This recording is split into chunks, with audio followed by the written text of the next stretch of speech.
10 ways to be perfect. So there they all were.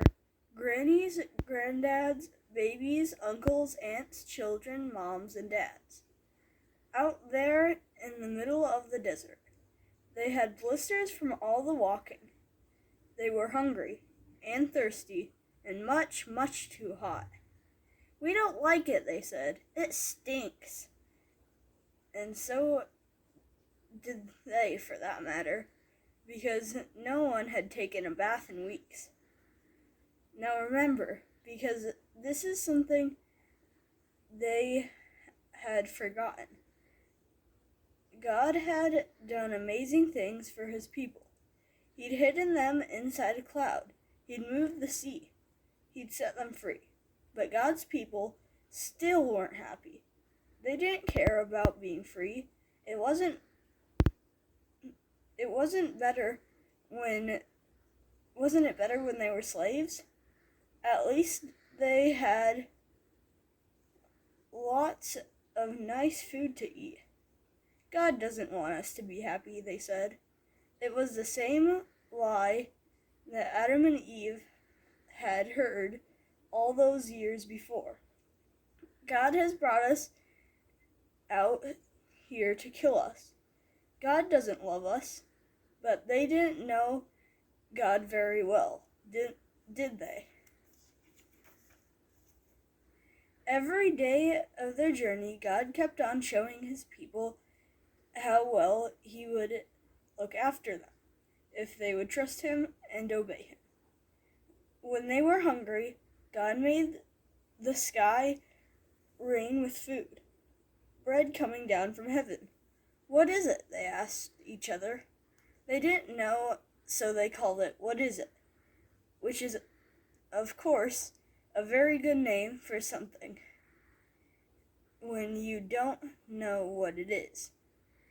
When they were thirsty and started quarreling, God made water flow from a rock. Moses called that place Quarreling, because that seemed like a good name too. And still God's children didn't trust him or do what he said. They thought they could do a better job of looking after themselves and making themselves happy. But God knew there was no such thing as happiness without him. So God led them to a tall mountain. God wanted to talk to his people and show them what he was like. He wanted to help them know him better and tell them about the special land he was going to give them.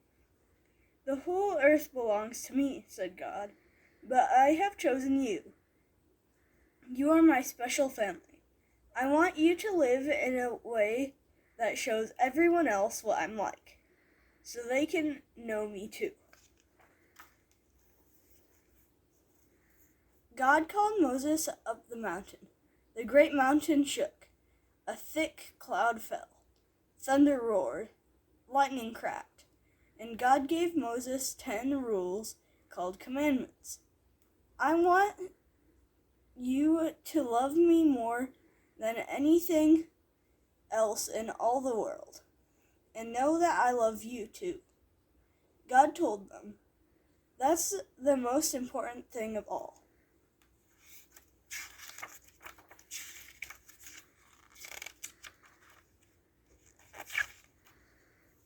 God gave them rules like don't make yourself pretend gods, don't kill people, or steal, or lie.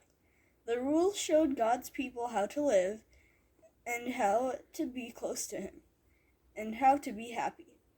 They showed how life worked best. "God promises to always look after you," Moses said. "Will you love him and keep these rules?" "We can do it. Yes, we promise." But they were wrong. They couldn't do it. No matter how hard they tried, they could never keep God's rules all the time. God knew they couldn't, and he wanted them to know it too. Only one person could keep all those rules, and many years later, God would send him to stand in their place and be perfect for them. because the rules couldn't save them. Only God could save them. Thank you for reading with me today, friends. Before we go, I would like to say a short prayer. Dear God, thank you for giving us rules so we know how to live. And thank you for forgiving us when we don't keep those rules. Amen.